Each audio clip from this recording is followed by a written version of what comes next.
안녕하세요. 전국에 계신 큰돌TV 시청자 여러분. 오늘은 일산에 있는 라페스타에 나왔습니다.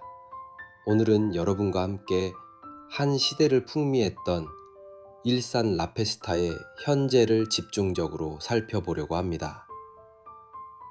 라페스타, 많은 분들에게 추억의 장소일 텐데요. 혹시 여러분도 예전에 친구들과 약속을 잡거나 연인과의 데이트를 위해 이곳을 찾은 기억이 있으신가요?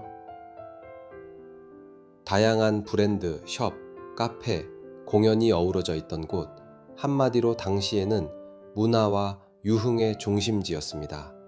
하지만 지금 이곳을 보면 너무나도 달라진 모습에 말문이 막힙니다.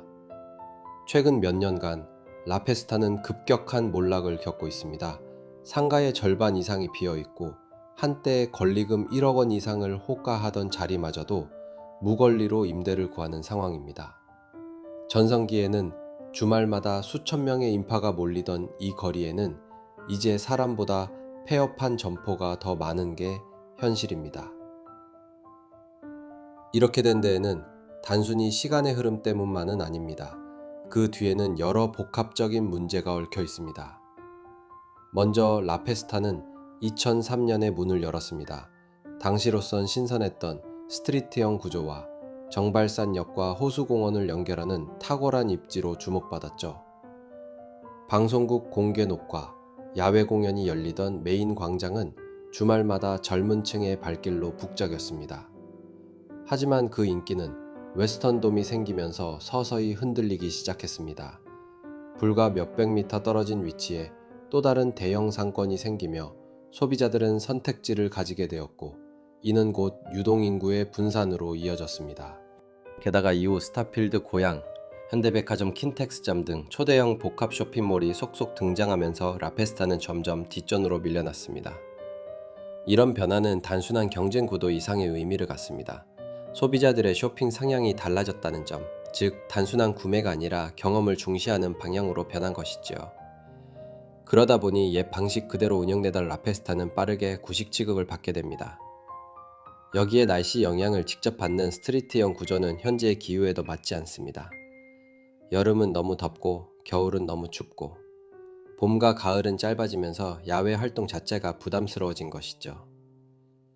사람들이 실내 쇼핑몰로 향하게 되는 이유가 여기에 있습니다. 요즘 소비자들은 에어컨이 나오는 곳, 난방이 되는 곳, 편의시설이 잘 갖춰진 곳에서 쇼핑과 여가를 즐기기를 원하죠. 실제로 제가 다녀온 날은 3월 말이었고 날씨도 꽤나 따뜻했지만 거리엔 사람을 거의 볼 수 없었습니다. 폐업한 점포들이 즐비하고 유리창에는 무권리 임대라는 문구가 붙어있는 모습이 반복됐습니다. 1층 메인 거리만 그런 것이 아니라 2층, 3층, 그리고 영화관이 위치한 4층까지도 대부분이 공실 상태였고 관리가 전혀 되지 않아 폐허에 가까운 분위기였습니다.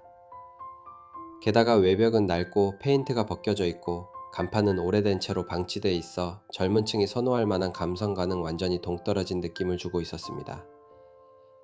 이런 환경에서 라페스타가 다시 사람들을 끌어모을 수 있을까요?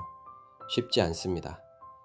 요즘 젊은 층은 감성적인 공간, 사진 찍기 좋은 장소, 특색 있는 매장을 찾습니다.